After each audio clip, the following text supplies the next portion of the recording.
Hello guys, pro kabaddi season 12లో Telugu Titans practice క్యాంప్ని ఎప్పుడు స్టార్ట్ చేయబోతుంది. అంతేకాకుండా తెలుగు టైటన్స్ అయితే ఈసారి ప్రాక్టీస్ క్యాంప్ని వైజాగ్లో స్టార్ట్ చేయబోతున్నారంట. అయితే నిజంగానే తెలుగు టైటన్స్ వైజాగ్లో ప్రాక్టీస్ని స్టార్ట్ చేయబోతున్నారా?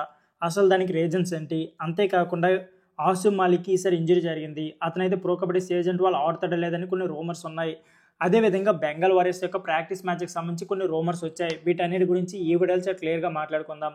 సో వీడియో చాలా ఇంట్రెస్టింగ్ ఉంటుంది. ఎక్కడ కూడా స్కిప్ చేయకుండా లాస్ట్ వరకు చూడండి. అంతేకాకుండా ప్రో కబడ్డీ సంబంధించి ఏ చిన్న అప్డేట్ అయినా సరే నాన్ స్టాప్గా మన ఛానల్లో వీడియోస్ వస్తూనే ఉంటాయి.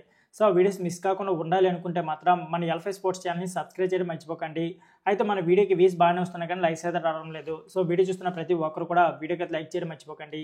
ఇక లేట్ చేయకుండా వీడియోని అయితే స్టార్ట్ చేసేద్దాం. ముందుగా తెలుగు టైటన్స్ యొక్క ప్రాక్టీస్ క్యాంప్ అయితే ఈసారి వైజాగ్లో స్టార్ట్ చేయబోతున్నట్లు కొన్ని రూమర్స్ అయితే వచ్చాయి.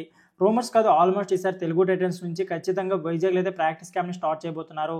ఇంతకుముందు హైదరాబాద్ గచ్చిబౌలిలో స్టార్ట్ చేశారు. బట్ ఈసారి మాత్రం తెలుగు టైటన్స్ అయితే ఖచ్చితంగా వైజాగ్లోనే స్టార్ట్ చేయబోతున్నారు. ఎందుకంటే వాళ్ళకి శాండ్ రన్ అంతేకాకుండా శాండ్లో కొద్ది ప్రాక్టీస్ హెవీగా కావాలని వాళ్ళైతే వైజాగ్ని చూస్ చేసుకోవడం అయితే జరిగింది. ఖచ్చితంగా తెలుగు టైటన్స్ అయితే ఈసారి వైజాగ్లో స్టార్ట్ చేయబోతున్నారు. సో వైజాగ్లో ఉన్న పీపుల్స్కి అయితే కొద్దిగా దగ్గర నుంచి చూసే ఛాన్స్ అయితే ఉంటుంది. ఇకపోతే ప్రో కబడ్డీ సీజన్ 12కి సంబంధించి బెంగాల్ వారియర్స్ అయితే రేపటి నుంచి అయితే ప్రాక్టీస్ క్యాంప్ని స్టార్ట్ చేయబోతున్నారు. సో ప్రో కబడ్డీ సీజన్లో సెకండ్గా స్టార్ట్ చేసింది బెంగాల్ వారియర్స్ మాత్రమే. ఇకపోతే ఆన్ ద పేపర్ అయితే బెంగాల్ వారియర్స్ టీం అయితే కొద్దిగా స్లో డౌన్ ఉన్నా సరే వాళ్ళ పర్ఫార్మెన్స్ అనేది ఈ ప్రాక్టీస్ క్యాంప్లో మనకైతే క్లియర్గా అర్థమవుతుంది.